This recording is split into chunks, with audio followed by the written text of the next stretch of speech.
Hello friends, എല്ലാവർക്കും നമസ്കാരം. നിങ്ങളേവരും കാത്തിരിക്കുന്ന രേവതിയുടെയും സച്ചിയുടെയും ഇന്നത്തെ വിശേഷത്തിലേക്ക് എല്ലാ കൂട്ടുകാർക്കും സ്വാഗതം. എല്ലാവർക്കും നല്ലൊരു ദിവസം ആശംസിച്ചുകൊണ്ട് തന്നെ നമുക്ക് ഇന്നത്തെ വിശേഷത്തിലേക്ക് കിടക്കാം. അതിനു മുമ്പായിട്ട് ആരെങ്കിലും ഈ ചാനൽ ആദ്യമായിട്ട് കാണുന്നുണ്ടെങ്കിൽ ഒന്ന് സബ്സ്ക്രൈബ് ചെയ്ത് വെച്ചോളൂ. അതിനോട് മാക്സിമം നമ്മുടെ വീഡിയോ ഇഷ്ടപ്പെടുകയാണെങ്കിൽ തീർച്ചയായിട്ടും ഒരു ലൈക്ക് അടിച്ചിട്ട് പോകാവുള്ളൂ. അപ്പോൾ നമുക്ക് നേരെ ഇന്നത്തെ വിശേഷത്തിലേക്ക് തന്നെ പോകാമല്ലോ. അപ്പോൾ തുടങ്ങുമ്പോൾ തന്നെ കാണിക്കുന്നത് നമ്മുടെ ചന്ദ്രനെ എടുത്ത് പൊക്കി പിടിച്ച് ആരവത്തോടു കൂടി തന്നെ 3 മക്കളും കൂടെ ആഘോഷിക്കുകയാണ്. ഏതായാലും ചന്ദ്രയ്ക്കും ഭയങ്കര സന്തോഷമായി. ഏതായാലും നമ്മുടെ ചന്ദ്രയുടെ ടീമാണ് ജയിച്ചിരിക്കുന്നത്. അപ്പൊ അച്ചമ്മ പറയാണ്, ഇനിയിപ്പം അടുത്ത മത്സരം നമുക്ക് വെക്കണ്ടേ. ഇനിയിപ്പൊ അടുത്ത മത്സരം ടയർ ഉരുട്ടി ഉള്ളൊരു മത്സരമാണെന്ന് ഇങ്ങനെ പറഞ്ഞപ്പോഴത്തേക്ക്, ടയർ ഉരുട്ടലോ, അതെന്തോ മത്സരം അച്ചമ്മ എന്നിങ്ങനെ വർഷ ചോദിച്ചപ്പം അതൊക്കെ കാണിച്ചു തരാം ഭാ എന്ന് പറയുകയാണ്. അപ്പൊ ഇതിനിടയിൽ എല്ലാവരും അവിടെ നിന്ന് കൈകൊട്ടുന്നു. അതുപോലെ തന്നെ കുറെ പേര് ആ പരിസരത്ത് നിന്ന് വന്നവരൊക്കെ ഇവരുടെ കുടുംബത്തെക്കുറിച്ചൊക്കെ ഇങ്ങനെ വാഴ്ത്തി പാടുകയാണെന്ന് പറയാം. കാരണം അതുപോലെയാണ്. ഇനി എന്താ വേണ്ടത്, കലാവതി മുത്തശ്ശിക്ക് ഇനി വേറെ ഒന്നിന്റെ ആവശ്യമില്ലല്ലോ, 3 കൊച്ചുമക്കളും കൂടി ചേർന്ന് പൊളിച്ചടുക്കിയില്ലേ എന്നൊക്കെ പറഞ്ഞുകൊണ്ട് എല്ലാവരും കൂടി ഇങ്ങനെ പറയുന്നുണ്ട്. അപ്പൊ ഇതൊക്കെ കേൾക്കുമ്പോഴത്തേക്ക് നമ്മുടെ കലാവതി അമ്മയ്ക്ക് അതായത് അച്ചമ്മയ്ക്ക് ഭയങ്കര സന്തോഷമാണ് കേട്ടോ. അപ്പൊ അച്ചമ്മ പറയുന്നുണ്ട്, ഇത് ഞാൻ വളർത്തിയ എൻ്റെ മക്കളാ. അപ്പൊ അതുകൊണ്ട് തന്നെ എൻ്റെ ഇഷ്ടങ്ങൾക്കനുസരിച്ച് എൻ്റെ മക്കളെ എൻ്റെ കൂടെ നിൽക്കുമെന്ന് എനിക്ക് ഉറപ്പുണ്ട്, എനിക്ക് വിശ്വാസമുണ്ട്. അതുപോലെ ഞാൻ എൻ്റെ മകനെ വളർത്തിയത്, അതുപോലെ തന്നെ എൻ്റെ കൊച്ചുമക്കളും എന്നൊക്കെ പറഞ്ഞ് ആ ഒരു എന്താ പറയുക, ഒരു അഭിമാന നിമിഷം തന്നെയാണ് നമ്മുടെ കലാവതി അമ്മൂമ്മയ്ക്ക്. അപ്പം അത് കഴിഞ്ഞ് പിന്നെ കാണിക്കുന്ന സീൻ എന്ന് പറഞ്ഞു കഴിഞ്ഞിട്ടുണ്ടെങ്കിൽ, ടയർ ഉരുട്ടാൻ വേണ്ടി റെഡി ആയിട്ട് നിൽക്കുകയാണ്. അപ്പൊ ഈ ടയർ ഉരുട്ടൽ മത്സരമാണല്ലോ അടുത്ത് നടക്കാൻ പോകുന്നത്. അപ്പൊ അങ്ങനെ എല്ലാവരും ഒരുമിച്ചാണ് കേട്ടോ ടയർ ഉരുട്ടുന്നത്. ഒറ്റയ്ക്കല്ല, എല്ലാവരും ഒരുമിച്ചാണ്. അപ്പൊ ടയർ കൊണ്ടുവന്നു, കമ്പ് കൊണ്ടുവന്നു, അങ്ങനെ ഉരുട്ടാൻ തുടങ്ങി. അങ്ങനെ ഉരുട്ടി ഓരോരുത്തർ ഇങ്ങനെ പോവുകയാണ്. ആദ്യം തന്നെ നമ്മുടെ സുധി അതിൽ ഔട്ടായി. എല്ലാത്തിലും നമ്മുടെ സുധി ആദ്യം തന്നെ ഔട്ടാവും. സുധിക്ക് ഈ ഒരു എന്താ പറയുക, ഈ ഫിസിക്കലായിട്ടുള്ള കാര്യങ്ങൾക്ക് നമ്മുടെ സുധിനെ കൊണ്ട് പറ്റില്ല. അപ്പൊ അതുപോലെയാണ് നമ്മുടെ സുധി. അങ്ങനെ സുധി ഔട്ടായി പോയപ്പോഴത്തേക്കാണെങ്കിൽ നമ്മുടെ ചന്ദ്ര അയ്യോ മോൻ പോയല്ലോ എന്നുള്ള രീതിയിലാണ്. അത് കഴിഞ്ഞിട്ട് പിന്നെ ഔട്ടായി പോകുന്നത് വർഷയാണ്. പിന്നെ ഔട്ടായി പോകുന്നത് ശ്രുതിയാണ്. പിന്നെ ഔട്ടായി പോകുന്നത് ശ്രീകാന്ത്. അങ്ങനെ ലാസ്റ്റ് വരെ നമ്മുടെ സച്ചിൻ രേവതിയും ആ ഒരു ഇത് ഉരുട്ടിക്കൊണ്ട് പോകുന്നുണ്ട്. ഫസ്റ്റ് കിട്ടുന്നത് സച്ചിക്കാണ്, സെക്കൻഡ് കിട്ടുന്നത് നമ്മുടെ രേവതിക്കുമാണ് കേട്ടോ. അങ്ങനെ ആ ഒരു മത്സരവും വളരെ ഗംഭീരമായി നല്ല രീതിയിൽ തന്നെ നടക്കുകയാണ്. ഭയങ്കര സന്തോഷം, ഭയങ്കര ആരവം. അപ്പൊ ഇതിനിടയിലാണെങ്കിൽ പറയുന്നുണ്ട് നമ്മുടെ രവീന്ദ്രൻ, അടുത്ത കളിക്ക് നമുക്ക് പിടിക്കാം. ഈ കളിക്ക് ചന്ദ്രനെ നീ കൊണ്ടുപോയെങ്കിലും കുഴപ്പമില്ല, അടുത്ത കളിക്ക് ഞങ്ങൾ ജയിച്ചിരിക്കും, നോക്കിക്കോ, നിന്നെ തോപ്പിക്കൂടി ചന്ദ്ര എന്ന് പറഞ്ഞപ്പോഴത്തേക്ക് ചന്ദ്ര പറഞ്ഞു, നമുക്ക് കാണാം. പിന്നെ ഈ ചന്ദ്രനെ തോപ്പിക്കാൻ പറ്റത്തില്ല, ഈ അടുത്ത കളിക്കും ചന്ദ്ര തന്നെ ജയിക്കും പറയാണ്. അപ്പൊ ഇതിനിടയിൽ അച്ചമ്മ എന്തൊക്കെയോ ഓഫറൊക്കെ വെക്കുന്നുണ്ട് കേട്ടോ. മത്സരത്തിന്റെ കാര്യമൊക്കെ പറഞ്ഞ് ഓഫറൊക്കെ വെക്കുന്നുണ്ട്. അതായത് എന്തോ സമ്മാനമൊക്കെ ഉണ്ടെന്ന് പറയുന്നുണ്ട്. ഏതായാലും നമ്മുടെ ചന്ദ്രനെ വീണ്ടും എടുത്തു പൊക്കേണ്ട ഒരു അവസരം വന്നു. അങ്ങനെ ചന്ദ്ര തന്നെയാണ് എല്ലാ കളിയിലും, ചന്ദ്രയുടെ ടീം തന്നെയാണ് ജയിച്ചിരിക്കുന്നത്. അങ്ങനെ ചന്ദ്രയുടെ ടീമാണ് ടോട്ടൽ വന്നപ്പോഴും ചന്ദ്രയുടെ ടീം തന്നെയാണ് ജയിച്ചിരിക്കുന്നത്. അങ്ങനെ വീണ്ടും നമ്മുടെ ചന്ദ്രനെ എടുത്ത് പൊക്കി 3 മക്കളും കൂടി ആഘോഷിക്കുകയാണ് കേട്ടോ. ഇതൊരു ഒരു ചെറിയൊരു മത്സരമാണെങ്കിലും മത്സരത്തിനൊന്നും പ്രാധാന്യമില്ലല്ലോ. നമ്മുടെ രവീന്ദ്രൻ ഇതൊക്കെ കാണുമ്പോൾ ഭയങ്കര സന്തോഷം. ഇപ്പൊ നമ്മുടെ ടീം തോറ്റെങ്കിലും കുഴപ്പമില്ല, മക്കൾക്കും ഭാര്യയ്ക്കും ഒക്കെ സന്തോഷമായല്ലോ, അച്ചമ്മയ്ക്കും ഒക്കെ സന്തോഷമായല്ലോ, അത് തന്നെ ഏറ്റവും വലുത്. അങ്ങനെ അവിടെ നിന്ന് ആൾക്കാരെല്ലാവരും കൂടെ കൂടി ചേർന്ന് പറയുകയാണ്, കലാവതി അമ്മൂമ്മയുടെ ഭാഗ്യം തന്നെയാണ് കേട്ടോ ഇങ്ങനെ 3 കൊച്ചുമക്കളെ കിട്ടിയത്. പിന്നെ സച്ചിനെ പോലെ ഒരു മോനെ കിട്ടിയത് ഏറ്റവും വലിയ ഭാഗ്യം എന്ന് കൂട്ടിക്കൊണ്ടാ മതി ചന്ദ്രമതി. കാരണം കണ്ടില്ലേ അവന്റെ ഒരു കഴിവ്, അവൻ ഒരിടത്തും തോക്കില്ല, അവൻ എല്ലായിടത്തും ജയിക്കുള്ളൂ എന്നൊക്കെ ഇങ്ങനെ പറഞ്ഞു. ഇതങ്ങോട്ട് പിടിക്കുന്നില്ല കേട്ടോ നമ്മുടെ ചന്ദ്രയ്ക്ക്. എല്ലാം ശരി, മത്സരം ജയിച്ചു, ഇതൊക്കെ ശരി, പക്ഷേ നമ്മുടെ സച്ചിനെ അങ്ങോട്ട് പുകഴ്ത്തി പറയുന്നൊന്നും പിടിക്കുന്നില്ല. അപ്പോഴത്തേക്കും നമ്മുടെ മഹേഷും പറയുന്നുണ്ട്, അല്ലെങ്കിലും സച്ചി എവിടെയെങ്കിലും തോക്കും, അവരെല്ലായിടത്തും ജയിക്കല്ലേ ഉള്ളൂ എന്ന് പറഞ്ഞപ്പോ സച്ചി പറയുന്നത്, ഇതിനവിടെ ഞാനല്ലല്ലോ ജയിച്ചത്, ഇവിടെ ടീം ലീഡറല്ലേ ജയിച്ചത്, അത് കണ്ടില്ലേ നിങ്ങള്, ഈ നിൽക്കുന്ന ചന്ദ്രമതി അല്ലേ ജയിച്ചതെന്ന് പറഞ്ഞപ്പോഴത്തേക്കും നമ്മുടെ സച്ചിയല്ല അവിടെ നിന്നവർ പറയാം, ആ ക്രെഡിറ്റും സച്ചിക്ക് വേണ്ട, ആ ക്രെഡിറ്റും സച്ചിയുടെ അമ്മയ്ക്ക് തന്നെയാ കൊടുക്കുന്നത്. ഇതുപോലൊരു മോനെ കിട്ടണമെങ്കിൽ പുണ്യം ചെയ്യണം, പുണ്യം എന്നൊക്കെ പറഞ്ഞ് വീണ്ടും നമ്മുടെ സച്ചിനെ കുറിച്ച് ഇങ്ങനെ വാരിക്കോരി പുകഴ്ത്തി പറയുകയാണ്. ഇതൊക്കെ കണ്ടു കഴിഞ്ഞപ്പോ രേവതിക്കും ഭയങ്കര സന്തോഷം കേട്ടോ. രേവതിക്കും എന്തോ മനസ്സിന് നല്ലൊരു കുളിർമയൊക്കെ തോന്നുകയാണ് കേട്ടോ. അപ്പൊ അങ്ങനെ അതിഗംഭീരമായിട്ട് തന്നെയാണ് അവിടെ ആ ഒരു ആഘോഷം അവസാനിക്കുന്നത്. അങ്ങനെ എല്ലാവരും ആഘോഷമൊക്കെ അവസാനിച്ചു കഴിഞ്ഞപ്പോഴത്തേക്കും നമ്മുടെ രവീന്ദ്രൻ ചോദിച്ചു, എങ്ങനെ ഉണ്ടായിരുന്നു അമ്മയ്ക്ക് ഇഷ്ടപ്പെട്ടോ? ഇഷ്ടപ്പെടാതെ പിന്നെ വേറൊരു കാര്യമുണ്ട്, അതെനിക്ക് വലിയ കാര്യമായിട്ട് ഇഷ്ടപ്പെട്ടിട്ടൊന്നുമില്ല. ഈ ആഘോഷം തുടങ്ങുന്നതിന് മുമ്പ് ഇവിടെ രണ്ട് ചേരി തിരിയാനൊക്കെ കുറച്ചു പേര് ഇവിടെ ശ്രമിച്ചിട്ടുണ്ടായിരുന്നു. എന്റെ സച്ചിനെ രേവതി മോളെ തോൽപ്പിക്കാൻ വേണ്ടി ഇവിടെ കുറച്ചു പേര് പരിശ്രമം നടത്തുകയും പ്ലാനും പദ്ധതികളും ഒക്കെ തയ്യാറാക്കുന്നുണ്ടായിരുന്നു. അതിന്റെ ഭാഗമായിട്ടാണ് ഞാൻ രണ്ട് കക്ഷിയായിട്ട് രണ്ട് കൂട്ടരെയും തിരിച്ചു മാറ്റിവെച്ചത്.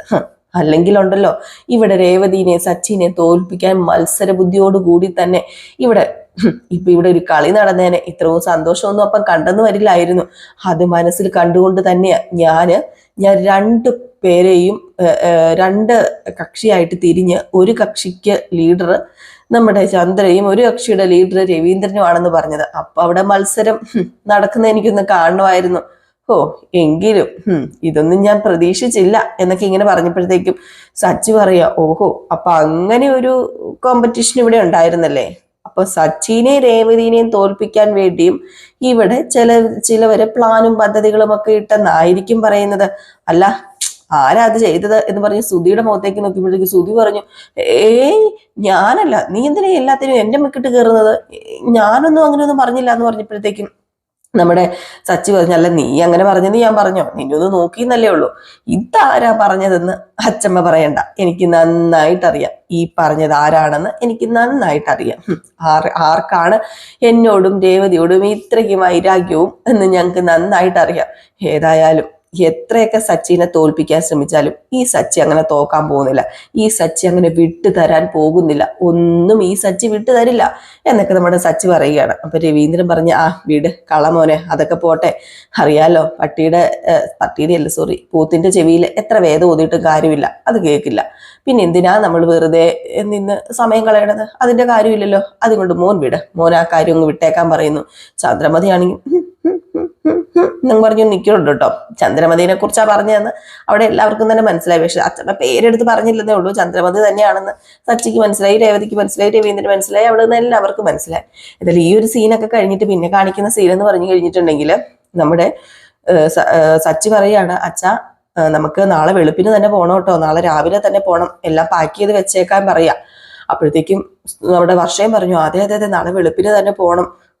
എത്ര ദിവസമായി ഡബ്ബിങ് സ്റ്റുഡിയോയിൽ പോയിട്ട്, ഇനി എനിക്ക് സമയം കളയാൻ വയ്യ, ഏതായാലും നാളെ രാവിലെ തന്നെ പോകണമെന്ന് പറഞ്ഞപ്പോഴത്തേക്കും ശ്രുതിയും പറഞ്ഞു, അതെ എന്റെ മേക്കപ്പ് സ്റ്റുഡിയോ അടച്ചിട്ടിട്ട് എത്ര ദിവസമായി എന്നറിയോ, അവിടെ ഒത്തിരി സ്റ്റാഫുകൾ ഉള്ളതാ, അവരുടെയൊക്കെ ഇത് ഞാൻ കാരണമല്ലേ പോകുന്നതെന്ന് പറഞ്ഞപ്പം സച്ചി പറഞ്ഞ, മഹേഷിനെ ഇവിടെ മെനക്കെടുത്തി നിർത്തിയേക്കുമല്ലേ, ഏതായാലും അവനും കുറെ ഓട്ടങ്ങളൊക്കെ ഉള്ളതാ, ഏതായാലും നമുക്ക് നാളെ തന്നെ പോകണം. അപ്പം നമ്മുടെ രേവതിയും പറയാണ്, അല്ലേലും ശരിയാ സച്ചേട്ടാ, നാളെ ചെന്നിട്ട് കട തുറക്കണം, എത്ര ദിവസമായി കട തുറന്നിട്ട്. അയ്യോ, പിന്നെ അവളുടെ ഒരു കട, എന്ത് കട, ഏത് കട, ഒരു പെട്ടിക്കട, ഒരു മാടക്കട, അത് തുറക്കാഞ്ഞിട്ട് ഇപ്പം അങ്ങ് കോടികളല്ലേ വരുമാനമായിട്ട് ദിവസം കിട്ടുന്നത്. ഇത് നമ്മുടെ അച്ഛമ്മ കേട്ടത്. അച്ഛൻ പറഞ്ഞു, എന്താ ചന്ദ്ര നിനക്ക് എന്താ ചന്ദ്ര പ്രശ്നം, നിനക്ക് എന്താ കോടികൾ വരുമാനം കിട്ടുന്ന കട മാത്രം നിനക്ക് പറ്റത്തുള്ളൂ, അല്ല ശ്രുതിയുടെ കടയും ഈ കടയും തമ്മിൽ എന്താ വ്യത്യാസം ഇരിക്കുന്നത്, അല്ല ശ്രുതി പറഞ്ഞപ്പോ തന്നെ ഇവള് പറയണമെന്നുണ്ടല്ലോ, അല്ലെങ്കിലും ഇവക്കുണ്ടല്ലോ ശ്രുതിയുടെ കാര്യം പറയുമ്പോഴത്തേക്ക് ഇവക്കുള്ളതായത് എന്തുള്ളതെന്നാ നീ പറയുന്നത്, ശ്രുതിയുടെ ഒരു കട, രേവതിയുടെ ഒരു കഥ, ശ്രുതിയുടെ ബ്യൂട്ടി പാർലർ, ഇവളുടെ ഒരു പൂക്കട, ഈ പൂക്കടയ്ക്ക് എന്നാടി ഇത്ര പ്രശ്നം ഇരിക്കുന്നത്, എടി ഏത് കട വെച്ചാലും ഏത് തൊഴിൽ ചെയ്താലും അതിൻ്റെതായ അന്തസ്സുണ്ടടി, തൊഴിൽ ചെയ്ത് ജീവിക്കുന്നവർക്ക്. അതിപ്പോ ഉണ്ടല്ലോ തോട്ടിപ്പണി ചെയ്യാൻ പോയവരാണെങ്കിലും അതിൻ്റെതായ അന്തസ്സുണ്ടടി, ജോലി എടുത്താൽ ജീവിക്കുന്നത്. അല്ല ഈ പറയുന്ന നീ ചുമ്മാ ഇരുന്ന് തിന്നുവാണല്ലോ, നിന്റെ ഭർത്താവിനെ സഹായിക്കാൻ നിനക്ക് പറ്റുന്നുണ്ടോ ചന്ദ്രൻ, നിനക്ക് പറ്റുന്നുണ്ടോ, ഇല്ലല്ലോ, നിന്റെ ഭർത്താവിനെ നീ സഹായിച്ചിട്ടുണ്ടോ ചന്ദ്രൻ, ഇല്ലല്ലോ, എന്നിട്ടാണോ നീ രേവതിനെ കുറ്റം പറയുന്നത്, രേവതിയെ അവളുടെ ഭർത്താവിനെ സഹായിക്കാൻ വേണ്ടിയാ അങ്ങനെ ഒരു കടയിട്ടേക്കുന്നത്, അവളുടെ ഭർത്താവിനെ സഹായിക്കുകയും ചെയ്യും, എന്നിട്ട് അവള് പറയുന്നത് കേട്ടില്ലേ, എടി ഇനിയെങ്കിലും നിന്റെ നാക്കൊന്ന് അടക്കി വെച്ചിടി, ഇത്രയും പ്രായമായില്ലേടി നിനക്ക്, അതിന് അമ്മ എന്താ പറയുന്നത്, എനിക്ക് ഒത്തിരി പ്രായമായെന്ന്, എനിക്കൊത്തിരി പ്രായമായിട്ടൊന്നുമില്ല, ആര് പറഞ്ഞു ഒത്തിരി പ്രായമായില്ലെന്ന്, നിനക്ക് പ്രായമായിടി, ദേ കൊച്ചുമക്കളാകാറായി, എന്നിട്ടും നിന്റെ ഈ സ്വഭാവം മാറിയില്ലല്ലോടി, എന്തുവാടി നീ ഇത്. ഞാനൊരു കാര്യം പറഞ്ഞേക്കാൻ ചന്ദ്രേ, ദേ രേവതീനെ കൊണ്ടുപോകുന്നതൊക്കെ കൊള്ളാം. അവിടെ കൊണ്ടുപോയിട്ട് അവളെ കൊണ്ട് പണിയെടുപ്പിച്ച് അവളെ മടുപ്പിക്കാനാണ് നിന്റെ ഉദ്ദേശമെങ്കിൽ, അവളുടെ കടയിൽ വിടാതെ പണിയെടുപ്പിച്ച് വീട്ടിലിരുത്താനാണ് നിന്റെ ഉദ്ദേശമെങ്കിൽ ഞാനങ്ങ് വരും. ഞാൻ വന്നു കഴിഞ്ഞാൽ അറിയാലോ എൻ്റെ സ്വഭാവം നിനക്കറിയാലോ. അതുകൊണ്ട് ഞാൻ പറയാന്ന് പറഞ്ഞപ്പോഴത്തേക്കും രവീന്ദ്രൻ പറഞ്ഞു, വേണ്ട അമ്മേ, നിർത്തമ്മേ, വേണ്ട, എന്തിനാ വെറുതെ പ്രശ്നം ഉണ്ടാക്കണത്. എങ്കിൽ പിന്നെ എല്ലാവരും ചായ കുടിക്കുന്നു പറഞ്ഞ് നമ്മുടെ രേവതി ചായയൊക്കെ എടുത്തോണ്ട് വന്ന് എല്ലാവരും ചായയൊക്കെ കുടിച്ചോണ്ടിരിക്കുകയാണ്. അപ്പോഴത്തേക്കുമാണ് ഇച്ചിരി സമയമുണ്ടല്ലോ, ഇപ്പം വെറുതെ ഇരിക്കുവാണല്ലോ. അപ്പോഴത്തേക്ക് നമ്മുടെ വർഷ പറഞ്ഞു, ബോറടിക്കുക, നമുക്കൊരു കാര്യം ചെയ്യാം, നേരത്തെ ഒരു കളി കളിച്ചാലോ, നമുക്ക് ഇപ്പോൾ ഒരു കളി കളിച്ചാലോ എന്ന് പറഞ്ഞപ്പോഴത്തേക്കും ചന്ദ്ര പറഞ്ഞു, കളിയോ? എനിക്കോ എൻ്റെ പൊന്നുമോളെ എനിക്ക് പറ്റത്തില്ല, കാലും കയ്യും നടുവും ഒക്കെ വേദനയാ ആ കളി കളിച്ചിട്ട്, അതുകൊണ്ട് എനിക്ക് പറ്റത്തില്ല എന്ന് പറഞ്ഞപ്പം, അല്ല ഇത് നമുക്ക് ഇവിടെ ഇരുന്ന് കളിക്കാൻ പറ്റുന്ന കളിയാ, ഞാനേ ഈ കളി എങ്ങനെയാന്ന് നിങ്ങളോട് പറയാം എന്നും പറഞ്ഞ് ആ കളിയുടെ കാര്യം പറയാണ്. അപ്പം കളിയുടെ കാര്യം വേറെ ഒന്നുമല്ല, നമ്മുടെ വർഷ ചോദിക്കും, അതായത് സത്യം പറയുന്നോ അതോ ഒന്നെങ്കിൽ നമ്മൾ സത്യം പറയണം, ഒരു കാര്യം ചോദിക്കുമ്പോഴത്തേക്കും ഒരു കാര്യത്തിനെ കുറിച്ച് സത്യം പറയണം, അല്ലെങ്കിൽ അത് പറയാൻ പറ്റത്തില്ല എങ്കിൽ എന്ത് ചെയ്യണം, പണിഷ്മെന്റ് ചെയ്യണം. അപ്പം സത്യം പറഞ്ഞില്ലെങ്കിലും കുഴപ്പമില്ല, പണിഷ്മെന്റ് എടുത്താലും മതി. അപ്പം പണിഷ്മെന്റ് എന്ന് പറഞ്ഞു കഴിഞ്ഞിട്ടുണ്ടെങ്കിൽ എന്തെങ്കിലുമൊക്കെ ആരാണോ ചോദ്യം ചോദിക്കുന്നത് അവര് പണിഷ്മെന്റ് കൊടുക്കും. ആ പണിഷ്മെന്റ് ചെറിയ രീതിയിലുള്ള പണിഷ്മെന്റ് ചെയ്യണം, അല്ലെങ്കിൽ പിന്നെ സത്യം പറയാം. അപ്പൊ അങ്ങനെയുള്ള കാര്യങ്ങളാണ്. അപ്പം നമ്മുടെ സച്ചി പറഞ്ഞ, അയ്യേ ഇതെന്തൊരു കളി, എനിക്ക് വയ്യ ഈ കുഞ്ഞി പിള്ളേർ കളിക്കുന്ന കളി, ഞാനില്ലെന്ന് പറഞ്ഞപ്പോഴത്തേക്കും രവീന്ദ്രൻ പറഞ്ഞു, എന്തുവാടാ ഇത്, കുഞ്ഞി പിള്ളേരോ, നീ എന്താ വളർന്നങ്ങ് പന്തലിച്ചങ്ങ് വളർന്നോ, നീ എന്താ കിളവനായോ, നീ പറയുന്നത് കേട്ടിട്ടുണ്ടെങ്കിൽ നീ ഇങ്ങോട്ട് കളവനായെന്ന് തോന്നൂലോ, ഇതേ ഈ നമുക്കും കളിക്കാൻ പറ്റുന്ന കളി തന്നെയാ, വർഷമോള് പറഞ്ഞല്ലേ ആ സ്ഥിതിക്ക് നമുക്ക് കളിക്കാം എന്ന് പറഞ്ഞുകൊണ്ട് നമ്മുടെ ശ്രീകാന്തും പറഞ്ഞു കേട്ടോ, എങ്കിൽ പിന്നെ നമുക്ക് കളിക്കാമെന്ന് പറയുകയാണ്. അപ്പൊ ശ്രീകാന്തിനും ഇഷ്ടപ്പെട്ടു, എല്ലാവർക്കും ഇഷ്ടപ്പെട്ടു. അപ്പൊ നമ്മുടെ വർഷ തന്നെയാണ് ആദ്യത്തെ ക്വസ്റ്റ്യൻ ചോദിക്കുന്നത്. അപ്പം വർഷ ആരോട് ആദ്യത്തെ ക്വസ്റ്റ്യൻ ചോദിക്കുന്നതെന്ന് ഇങ്ങനെ ചോദിച്ചപ്പോഴത്തേക്ക് വർഷ പറഞ്ഞു, ഞാൻ ശ്രീകാന്തിനോട് ചോദിക്കാം. ഓഹോ, അപ്പൊ നീ എനിക്കിട്ട് പണി തന്നല്ലേടിന്ന് ഇങ്ങനെ നമ്മുടെ ശ്രീകാന്ത് പറഞ്ഞപ്പോഴത്തേക്കും, അല്ല ഞാൻ ചോദിക്കാം ശ്രീകാന്തേ, ശ്രീകാന്ത് സത്യം പറയുന്നോ അതോ പണിഷ്മെന്റ് എടുക്കുന്നോ? അത് പിന്നെ ഞാൻ സത്യം പറഞ്ഞോളാം. എങ്കിൽ പിന്നെ ഞാൻ ചോദിക്കട്ടെ, ശ്രീകാന്തിന് സ്കൂളിൽ പഠിച്ചുകൊണ്ടിരുന്ന സമയത്ത് എന്തെങ്കിലും പ്രണയം ഉണ്ടായിരുന്നോ? അല്ല ഈ ക്രഷ് ഒക്കെ ആരോടും ഉണ്ടായിരുന്നോ? അത് പിന്നെ സത്യമേ പറയാവുള്ളൂ കേട്ടോ ശ്രീകാന്തെ, തുടക്കത്തിൽ തന്നെ കള്ളം പറഞ്ഞ് കളി ബോറാക്കല്ലേ. ഞാൻ സത്യം പറയത്തുള്ളൂ. പഠിക്കുന്ന കാലത്ത് അപ്പോഴത്തേക്ക് ചന്ദ്ര ചാടി പറഞ്ഞു, എൻ്റെ മോനെ അങ്ങനെ ഒരു ബന്ധമൊന്നും ഇല്ലായിരുന്നു. എന്താ വർഷം നീ പറയുന്നത്? നിന്നെ തന്നെ പ്രേമിച്ചത് എങ്ങനെയാന്ന് എനിക്കറിയത്തില്ല, അവനൊരു പെൺകുട്ടികളുടെ മുഖത്ത് പോലും നോക്കത്തില്ലായിരുന്നു. അപ്പോഴത്തേക്ക് നമ്മുടെ വർഷം പറഞ്ഞു, തൂക്കി കയറി വെടിവെക്കാതെ അമ്മേ പറയട്ടെ, അത് പിന്നെ ശ്രുതി എന്നല്ല, അത് പിന്നെ വർഷേ ഞാന് പഠിക്കുന്ന സമയത്ത് എനിക്കൊരു ചെറിയ പ്രണയം ഉണ്ടായിരുന്നു. പ്രണയമല്ല, ഒരു പെൺകുട്ടിയോട് ചെറിയൊരു ക്രഷ്. ഇത് കേട്ടതും അച്ഛമ്മ, ക്രഷോ? എന്താ ബ്രഷോ? ഇതെന്താ നിങ്ങൾ ഈ പറയുന്നത്? എനിക്ക് മനസ്സിലാവുന്നില്ല. പെൺകുട്ടികളോട് ബ്രഷോ? അതെന്താ? അപ്പോഴത്തേക്കുമാണ് വർഷ പറഞ്ഞത്, അത് പിന്നെ നമുക്കൊരു പെൺകുട്ടികളോട് താല്പര്യം തോന്നൂലേ, ആ ഒരു കുട്ടീനെ കാണുമ്പോൾ നമുക്കൊരു അട്രാക്ഷൻ തോന്നൂലേ, താല്പര്യം തോന്നൂലേ, അതിനാണ് ഈ ക്രഷ് എന്ന് പറയുന്നത്. പെൺകുട്ടികളോടാണെങ്കിലും ആൺകുട്ടികളോടാണെങ്കിലും അങ്ങനെ ഒരു അട്രാക്ഷൻ തോന്നുന്നതിനെ ക്രഷ് എന്നാ ഇപ്പൊ പറയുന്നതെന്ന് പറഞ്ഞപ്പോൾ, ഇപ്പോഴത്തെ ഒരു കാലമേ ഇതിനൊക്കെ ഇങ്ങനെയും പറയുമോ എന്നൊക്കെ ചോദിക്കുകയാണ്. അപ്പോഴത്തേക്ക് നമ്മുടെ ശ്രീകാന്തിന് നാണം വന്നിട്ട് ഇങ്ങനെ കുനിഞ്ഞിരുന്നപ്പോ വർഷ പറഞ്ഞു, എടാ കള്ള, ഇതുവരെ നീ എന്നോട് ആ കൃഷിന്റെ കാര്യം പറഞ്ഞില്ലല്ലോ, ഈ കളിയൊന്ന് കഴിഞ്ഞോട്ടെ കേട്ടോടാ കള്ള ചെറുക്ക എന്നൊക്കെ പറയാണ്. അപ്പൊ ഇങ്ങനെ നാണിച്ച് മുഖം കുനിച്ച് നമ്മുടെ ശ്രീകാന്ത് ഇങ്ങനെ ഇരിക്കുന്ന ആ ഒരു സീനോടൊക്കെ കൂടി തന്നെ ആയിരിക്കാം ഇന്നത്തെ വിശേഷം അവസാനിക്കുന്നത്. കാരണം കുറെ ദിവസമായി ഇങ്ങനെ വലിച്ചു നീട്ടിക്കൊണ്ട് പോകുന്നു. വിശേഷത്തിന് മുമ്പ് ഞാനിങ്ങനെ പൊക്കോണ്ടിരിക്കുകയാണ്. അപ്പൊ ഞാനിത് ആവർത്തിച്ച് പിന്നെയും പറയേണ്ട ഒരു അവസ്ഥയാണ് ഇന്നത്തെ കഥ എന്ന് പറയുമ്പോഴത്തേക്കും.